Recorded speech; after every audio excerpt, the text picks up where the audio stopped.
to the Buck Stops here. I'm Barkha Dutt. On the program tonight, we're asking, could the Dantewada massacre have been prevented? Or is an Indian Jawan's life just taken for granted?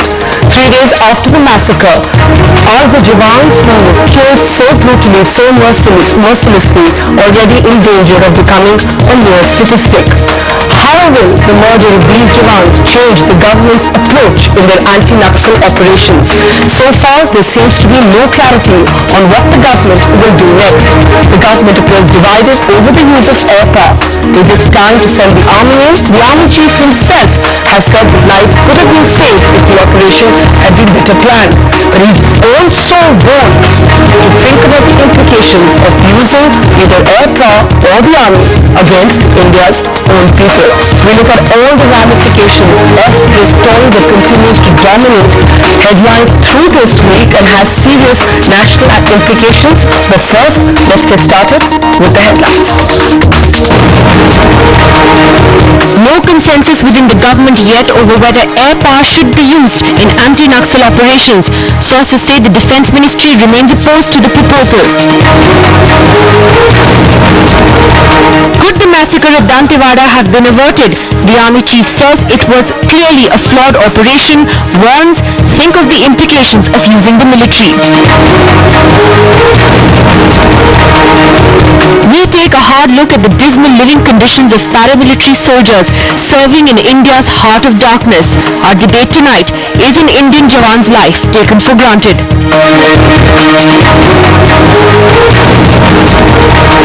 From a Cold War to a new beginning, America and Russia sign a historic arms pact in Prague to slash their nuclear arsenal by a third.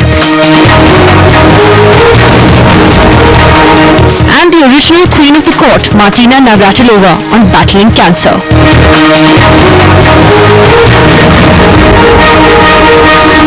On the Buck Stops here tonight, our special debate, as I said, we look at how we actually value an Indian Jawan's life as more and more questions are raised over whether the Dantewada massacre could have been averted with better planning and perhaps better infrastructure for our paramilitary forces. That's a big debate across 60 minutes on the Buck Stops here tonight.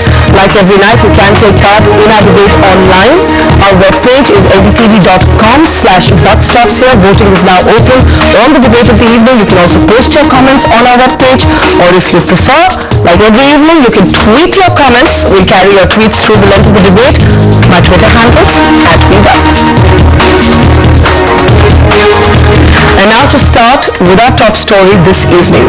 What will the government do next? Will the Dantewada massacre alter fundamentally the approach to anti-Naxal operations? The jury still seems to be out on that fundamental and imperative question. In fact, there appear to be divisions within the government, divisions that have persisted for many months now over whether air power should be used at all or not. In the meantime, the question at the heart of this brutal massacre, how much do we really value an Indian Jawan's life? Sudhir Ranjan Sen has the story.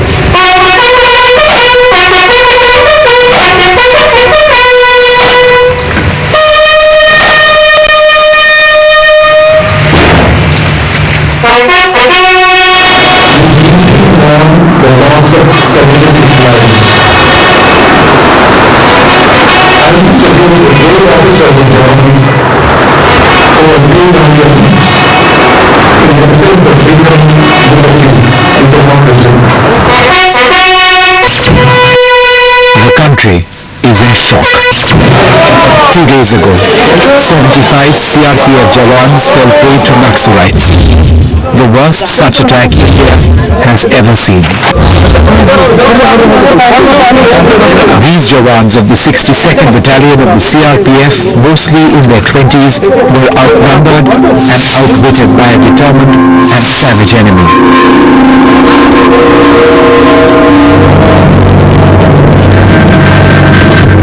But how could a well-trained force like the CRPF walk into such a trap?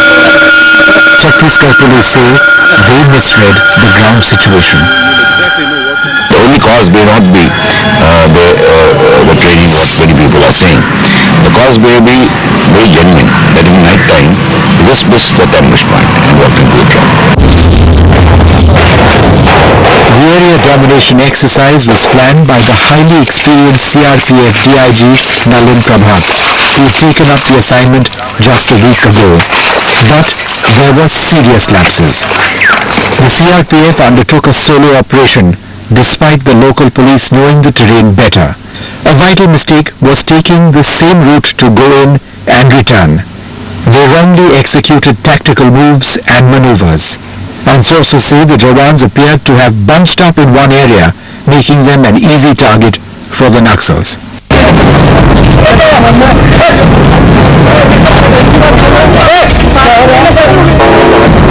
The Indian Jawan is angry at how no one seems to care, angry at being taken for granted.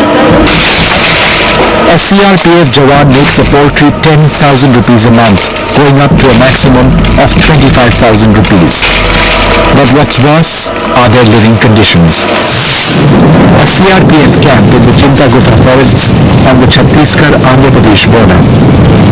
Jawans have to walk 2 to 3 kilometers every day to get drinking water. The nearest transport is 40 kilometers away and there's hardly any electricity, not even mobile or radio connectivity.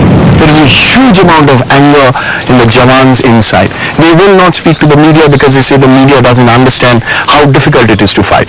The government, they say, doesn't really care. There's nobody, no senior officer who has visited them out here. It's not the first time Naxals have got the better of security forces. Last year in October, 17 policemen were killed in a Naxal ambush in Gadchiroli in Maharashtra. And back in June, Naxals attacked a boat in Odisha, carrying the elite Greyhound commandos, killing 38 of them. ये बच्चे मर रहे हैं, इनका कोई सुनवाई नहीं है, इसके खिलाफ कोई रिटेलिएशन नहीं है, गवर्नमेंट को कड़ा कदम नहीं उठा रही है. The Prime Minister calls Naxalism the biggest threat facing the country today. Yet, Naxals attack at will and get away every time, leaving India to count its dead. The operation to take on Naxalite seems to be tottering. The government is running out of ideas. We have taken a decision to institute an inquiry into what went wrong, and I think there will be a very tight time frame for that inquiry, and we will then get the report of the inquiry and we will look into it. What we found in the ruins, first of all, here is a little notepad. It's got names out here and numbers written out here. Clearly, in times when they were free, they used to play bridge, and this is the points that they have noted down. These Jawans are trained to blindly follow orders. They are ready to lay their lives without hesitation. But will their sacrifices continue to go in vain? Right, so images that continue to haunt and disturb, but how much will they define the shift in policy if there is to be one? When the army chief today spoke, he spoke about how the operation in Dantewada was clearly flawed, had several flaws in fact, but he also warned as the country debates whether it's time to send in the army or use air power, that this had serious implications and one that any government needed to consider. When you employ the army, it has implications. There are a lot of things that you have to do. And in terms of what you want as an end result. Alright, so what are some of those implications? Before we go to our panel, let's go to our defense editor, Nitin Gokhale.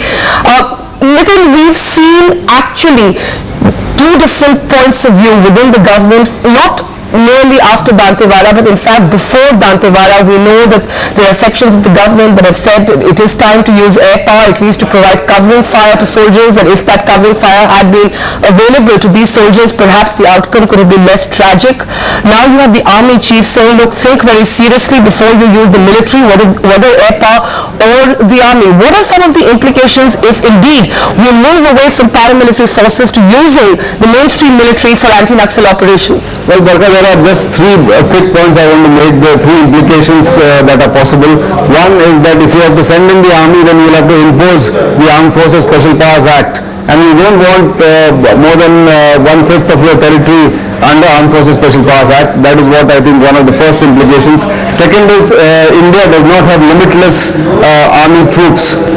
There is already a situation in J&K and in the Northeast where the army is required, and it's very difficult to pull out troops without compromising the security and the external borders. That's the second implication. And the third is, and which is the most serious implication, is that the army does not want to go against its own people. The fear is that if you do operate in those areas in Naxalite, the heart of India, then the people will go against your own army, and in times of crisis, the army will not have the people's support, because a lot of recruitment takes place from that area which is Naxal dominated. Barka? Right, so serious questions for the government, and one on which there is clearly no consensus. Let's get straight into our debate this evening. What does the Dantewada massacre tell us about how much we value an Indian Jawan's life? And also, what are the real options before the government? Let me go to Congress leader Abhishek Singhvi first off. Abhishek, there seems to be confusion. Because for years the Congress has traditionally taken the position that one cannot use a certain kind of force against one's own people, that the approach has to be political. That was the approach followed while Shivraj Patil was Home Minister for many, many years. Now you have a different Home Minister, clearly a different approach. Many people believe that the Home Minister would like the government to allow him more freedom, to allow him a different mandate in using air power. Isn't it time for the Congress to politically decide what its approach is to this anti-Naxal offensive? Barkha, let me be very clear with you, there is no confusion. Yes, there is shock, there is sadness, there is anger, but there is no confusion. Our policy and our approach on all these issues is clear. Let me summarize it as pithily as I can. We are not going to relent. These are people who are virtually waging a war on our country and our people. They are cruel people. They attack in ambush, including children and women, and we will do everything possible to take them out. Number two, we will of course engage with them 100% and walk the extra mile, give them rehabilitative measures, give them compensation, give them employment, provided they A, leave violence, and B, ready and willing to join the mainstream. Third, yes, there are people, and Army and Air Force cover is not the normal thing. It's the rarest of rare exception. But by no means have we ruled out that rarest of rare exception. If this kind of bloody atrocity, I would call it mass murder, anything like this happens again and again, I have no reason to believe that the government has a blocked or a closed mind on the option you mentioned. Naturally, it's not the option of first choice. It is a regime of last resort, but it can be taken. But Abhishek, you're saying something very significant. It's the first time we've heard the Congress saying that it's not ruling out the army or the use of air power if needed. So far, the party has been reluctant to do that. In fact, we believe the Defence Ministry has been sort of consistently opposed to the use of air power against its own people. Now, when this proposal was presented to the CCS last year, it was in fact rejected. Barkha, I must make it clear, I am not saying we are using it or going to use it. I am saying that all options are open in the future and it is not ruled out. And let me remind you, within a day of this terrible incident, both the Honorable Prime Minister and the Home Minister have said that, for example, air cover use is not ruled out. Okay. But that issue has to be revisited in a context, in a very deep manner. All right, I guess the question is whether Dantewada and this massacre has provided us that context. I think the one thing that nobody would want in this country is for politics, in a sense, to take away from the focus of this offence. So let me go to Arun Jaitley now. Arun Jaitley, it's been a bit confusing to decipher, in a sense, the BJP's response. On the one hand, you seem to be taking a swipe at Mr. Chidambaram when you said that the buck stops now with Mr. Chidambaram, and Mr. Chidambaram had argued that it stopped in Bengal with Vidya Bhattacharjee. On the other hand, you're promising full cooperation to the centre. Where do you believe the lapses occurred in this operation, and who do you think is responsible? Well, I don't think it's difficult to decipher the BJP response. And in fact, I was being a little sarcastic when I said that we could have said that the buck stops with the Home Minister, but we won't say that, because as a nationalist political party, we feel that when such a large, huge Maoist threat exists, we have to stand shoulder to shoulder with the government. So I, in fact, only referred to his earlier statement, but in the current crisis, I have no doubt, if the government is weak, we'll pressurize the government to take strong action. If the government mounts an offensive against the Maoists, the BJP is in no two views. We stand shoulder to shoulder with the government, because it's a national crisis as far as the expanding geographical base and the expanding intensity of their firepower is concerned. And therefore, I don't think there are two views in the BJP on this issue. Do you believe, Mr. Jaitley, that it is time to review how this offensive, it's been dubbed Operation Green Hunt by the media, the Home Minister insists Green Hunt doesn't even exist, it's a figment of our imagination. Whatever it is, do you believe that it is time to review the approach, that something about it is not working? Well, I don't think you can fight the Maoists only by persuasion. I don't think you can fight the Maoists by satyagraha. I think the Maoist activity in India is a violent activity which is an attempt to overthrow India's parliamentary democracy. They believe that power flows from the barrel of the gun. Their intention is to loot the armory of the police and then train these cadres and mount an offensive against the country. Now, whereas it's very easy and proper also and correct also to speak in terms of economic development of backward areas, but the Maoists don't want development of backward areas because they thrive essentially in poverty. They thrive because of backwardness, and therefore they won't allow in these areas any kind of developmental activity to take place. And therefore it is extremely important to combine all your developmental activity, all your persuasive efforts with a huge security apparatus. Unless you are able to stuff out the arms from the Maoists, unless you are able to segregate between the ordinary people, the ordinary tribals and the Maoist activists, unless you are able to crush, and I'm using this word consciously, this military offensive that the Maoists have done, the Indian state cannot survive. Please remember, 200 districts of India have a Maoist presence. 90 of them have an effective Maoist presence. This is a conspiracy to overthrow India's parliamentary democracy. It's not UPA versus NDA. I think the whole country should stand in one voice, and the UPA wasted for the first 5 years of UPA 1. It's only now that they've started realizing that this problem has to be fought.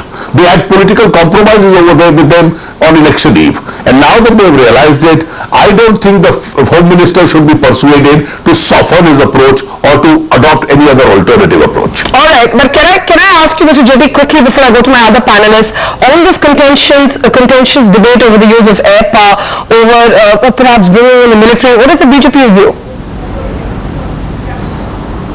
As far as the 7-8 states which are affected by the problem are concerned, the central government and the states must effectively coordinate with each other.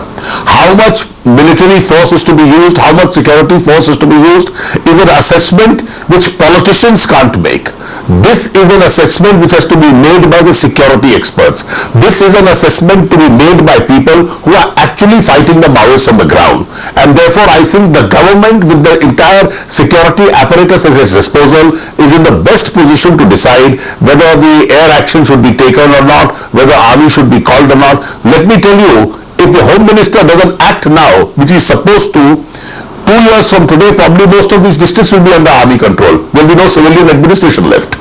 because rather than reach that situation, I think at some stage you may have to call it, but that's a decision which the government of India has to make, and whatever assessment the government of India makes, I think as an opposition party, it's a national duty to stand by the government in this. Alright, you're saying that, so therefore if the government does decide to exercise that option that Abhishek Singhvi calls the least preferred option, with one that hasn't been ruled out, the BJP will support it. Let me get a perspective now from former Air Chief Marshal Krishnaswamy. Sir, opinion is very divided. It's divided amongst activists, it's divided among ordinary people, and even within the military. And we had the current Air Chief actually go on record to say the Indian Air Force is not actually trained to do this, that this is not our job. You have the Army Chief now saying there are very serious implications to using the military against one's own people. Are we jumping the gun here? Well, I have 2 points to make. First is, how have we reached this? How have we reached this situation? Now, when I was in uniform, even at that time, I'm talking about 5-6 years ago, there have been presentations to the government to highlight the problem that's going to happen. That's building up, how many states are going to be affected, and so on and so forth. There has been, I would say, a lack of firm action or firm direction over all these years. I mean, we can go back 5 years. That's in the past, but now this seems to be reached this point that we have to now, in my opinion, it doesn't matter Army, Navy, Air Force, whatever. These are the assets of the government. So we all belong to the government, and these are various components of the government. The issue is the assets. The issue is that Air Force and Army doesn't have to really go and bomb and shoot at people. There are so many other assets, the passive assets. For example, we can monitor communication, we can jam communication, we can make night into day, we can light up the entire sky over the territory. We have methods of photographing, we have the UAVs which can fly for 24 hours in observation. That's right. We can move the troops at a jiffy, they don't have to flog themselves for miles and miles. So let me ask you We can raise the ration, we can take the water for them, we can give the entire support without firing a single bullet. I think that's such an important thing you've said, and I want to ask you that if this creative use of the Air Force, not to drop bombs from the sky, but the kind of use you're talking about, had been in place in Dantewada, do you think the outcome could have been different? No, I wouldn't say about the outcome, because the leadership... But they would have had more infrastructure. Certainly the troops would have been much more comfortable. What I understand is the troops were there for not for too long in that place. One other thing we need to visualize is the logistics to build up for fighting troops. You have to take water, ration, and the entire comfort. We had a little clip a little while ago to show that there are no generators, no lights, no telephone, no communication. Now, these are all the support systems which have to be in place Yes, before they take a rifle and go forward, these must be in position. These are the part of the discipline like typically the Army works on. It's a systematic way you have to build. Now, that's where the Army and the Air Force comes in. We have trucks, we have helicopters, we have aeroplanes, we have Bowsers, we can reach things. After all, it's a national asset. Okay, I'm glad that you've actually illustrated that we shouldn't use this phrase air power in a simplistic way. It doesn't mean dropping bombs from the sky. It can mean many other logistical and infrastructural things. So many questions have been raised about the nature of this operation. Let's hear now, for the first time speaking on record, the Director General of the CRPF, Vikram Srivastava, who is joining us from Chhattisgarh tonight. Mr. Srivastava, this must be such a difficult time for you. You've lost so many of your men. Add to that the pressure of an entire country, including the Army Chief now raising questions over this being a flawed operation. Would you like to clear the air, sir, on this? We know an inquiry committee is already in place, but your first thoughts on this charge that so many people seem to be making, that this is a massacre that could have been averted?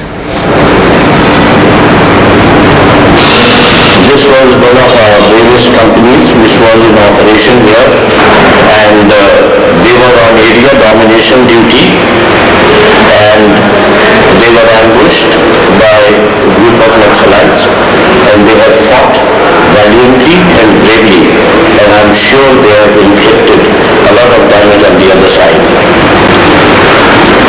Mr. Srivastava, we do know, of course, that 8 Maoists were killed as well, but there will be many other questions used. For example, was the same route used to come back as was used to go? That if your men had had more AK-47s, for example, they could have retaliated differently. If they had anti-mining, mining detecting equipment, they could have perhaps known that mines were planted. What, sir, could have saved more lives, in your opinion, Mr. Srivastava? See, this was a fight. The party which ambushed the CRPF party was naturally the party which ambushes has a certain advantage, and the men, they were duly equipped. We had no shortage of any equipment, and they had fought valiantly and laid down sacrificed their life in service of the nation. Okay, and of course we mean no disrespect to the lives lost. On the contrary, we're asking whether we value those lives enough. Abhishek Singhvi, before I go to my other panelists, I want a quick response from you on this. Are you disturbed by the number of people who are now going on record to say that this was a flawed operation? Should the army chief, for example, be talking about, in a sense, an operation that doesn't even belong to his domain?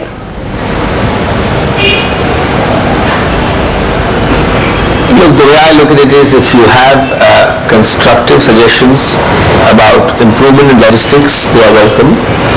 It's no point having a defeatist attitude. It's no point breastbeating and crying out.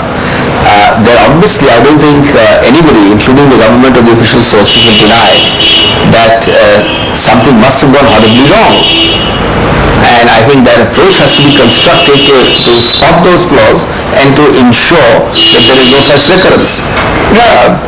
That is not the same thing as saying that we're all in a defeatist, sad, completely surrendered mood. That's not the point. Right. I'll come back to both Abhishek and Arun Jaitley. Praveen Swami joining us from Ahmedabad tonight. Praveen, you've written about how there are so many things that could have been done differently in this operation, and so many other people are pointing to some of them. Where do you believe that the basic gap was? The basic gap is simply that we haven't got our counterinsurgency act together. There are a lot of people in this country who know how counterinsurgency is to be waged. Tripura waged a successful counterinsurgency. Andhra Pradesh waged a successful counterinsurgency. Punjab waged a successful counterinsurgency. Jammu and Kashmir is doing one.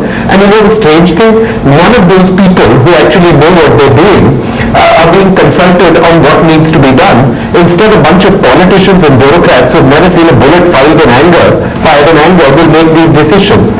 We need some serious practical thinking to address these enormous deficiencies in training, in tactics that we have. Our counterinsurgency personnel across the board are badly trained. I think this talk of sending in the army is just frankly crazy. Look at the army in the northeast. How many decades has it been there for? Look at the army in Jammu and Kashmir. How many years has it been there for? Have the problems there been solved? No.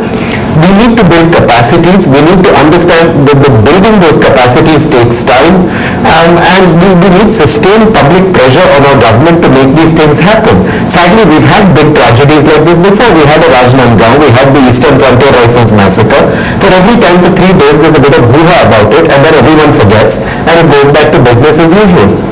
But Praveen, you say talk of the army is crazy, but you just heard Air Chief Marshal Krishna Swamy talking about how, at least when it comes to using air power, it doesn't mean, you've got fighter jets dropping bombs from the sky. He's illustrated a number of ways, including logistical support and, let's say, flooding water, which right now an ROP has to be set in some of these camps so that these Jawans can go and get water. Do you not think it's time to change approach to not have a fixed opinion on this issue? Or a blocked line against it? I agree that sensible uses of technology can be made. The Andhra Pradesh Greyhounds, for example, have done fantastic work using 3D satellite mapping of their territory so that they can plan their operations more effectively. But let's come back to this UAV business. Everyone says this as if it's a magic mantra. UAVs have been tested over the Dantewada forests in the past, and they didn't generate any great intelligence output because usually these Maoist units are very closely mingled with the population. UAVs have been tested in Kupwara in Jammu and Kashmir. As far as I know, there hasn't been a single major success. We are not sitting in the desert in Afghanistan. Our conditions are very different. The this talk of using air power to move in troops rapidly is great. Where are these highly trained special forces units that will be able to be inserted, make rapid contact and come out? Andhra Pradesh has them. They have the Greyhounds. They're not using any of these great technical means. They're using good classic jungle warfare skills. I just wish we would start learning from what we have.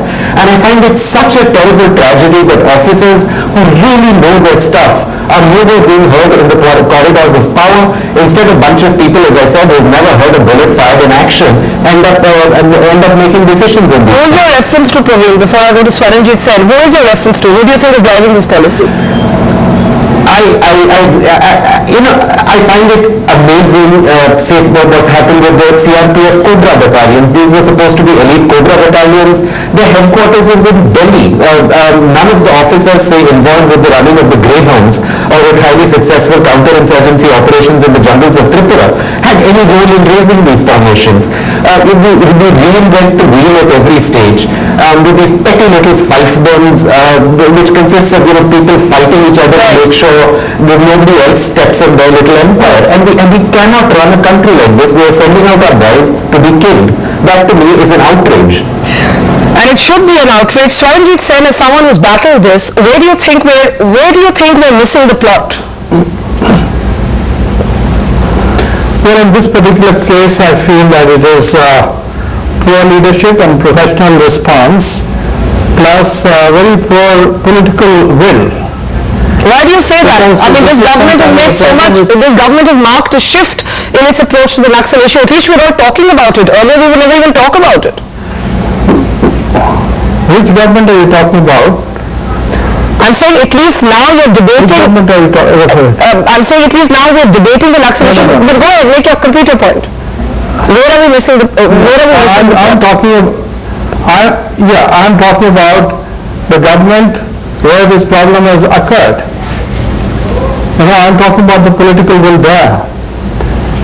They have just not improved from, let us say, the last 4 or 5 years, despite being told that there are ways to overcome this problem. But this was a CRPF operation.